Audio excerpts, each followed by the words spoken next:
Today, let's take a look at Google's newest release, Google Clips, which sort of sits somewhere in the middle of a camera, life logging, and sort of life security system all at once. I know, I'm a little confused too, but we're gonna figure this out together. It's time for Unboxed Daily. Welcome to Unboxed Daily. I'm your host, Jason, and yes, you heard correctly. We're gonna take a little bit of a look at Google Clips and help you figure out whether it's worth checking out or ignoring for now. If you like what you see and you want to check out more, hit that subscribe button. And if you really like us, hit that bell as well. All right, first things first, Google Clips. What is it? How does it work? Is it even something that you can actually physically own? Well, that last question, the answer is yes. And here to tell us more is Tech with Brett, who's giving us a quick overview of what Google Clips is and how it works. So how this works is it will automatically take pictures and videos when it sees you in the lens. So if it sees you or other people, it knows, and when it looks at the expression, the different lighting, the different angles, if it finds something that it likes to record, it will automatically record that and take this 7-second clip. Now there is no audio on this, so it will just record a video that you can then quickly share and remember those moments. Interesting. Reminds me of the camera Front Row produces for life logging. Kind of wonder if you could, maybe use this for that kind of a thing, right? Logging your life and then reproducing that on social media. As it turns out, it actually does just a little bit more than that. In fact, if you use it long enough in your daily life, it starts to take pictures intelligently of the things that matter the most to you. Here to tell us more is iJustine, who dives into a little bit of the artificial intelligence behind Google Clips. So this is really fun, and I can't wait to play with this a little bit more. I also would love to try this at a party situation, kind of have it set up sort of as a photo booth so people can just come up, and if you want to press the button, you can. And it can take some shots. Because it is AI and it's always learning faces, that way it could learn all of my close friends in one day. So I'm like, guys, listen, you gotta come over.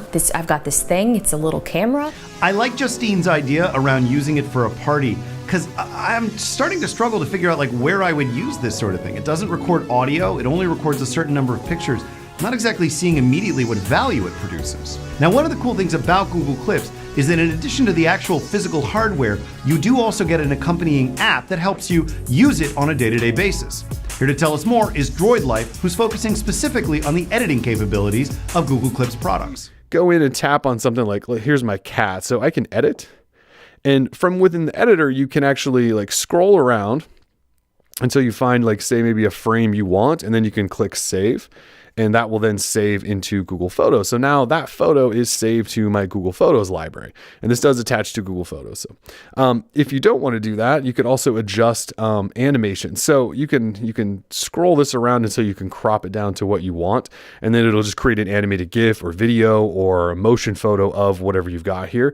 And you can also even drag this around to really crop it up if you want to. Interesting. Seems to me like it's a really novel way of creating really short content based on the stuff that's happening around you day by day. But I don't know, is that enough value that you'd actually want to go and spend money on this? Well, that brings me to my main question. What would you use Google Clips for? And by extension, who is it made for?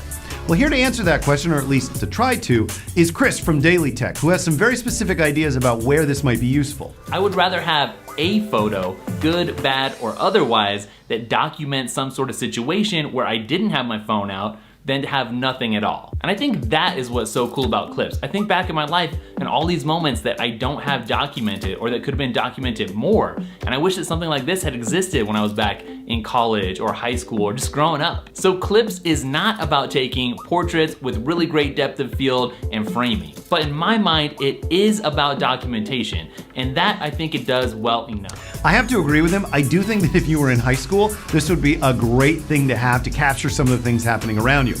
But ultimately, I kind of feel like this is one of those Google things that it's a V1, they're just trying it out, and they're expecting us to pay a decent chunk of change for it. So, again, if you're gonna go for it, you can absolutely purchase it and probably find some great value out of it. But just remember, it's probably gonna get iterated upon over time, so if this doesn't compel you immediately, hold out for version 2. You might be a bit happier. And that's it for our look at Google Clips. What do you think? Worth the buy or not even gonna try?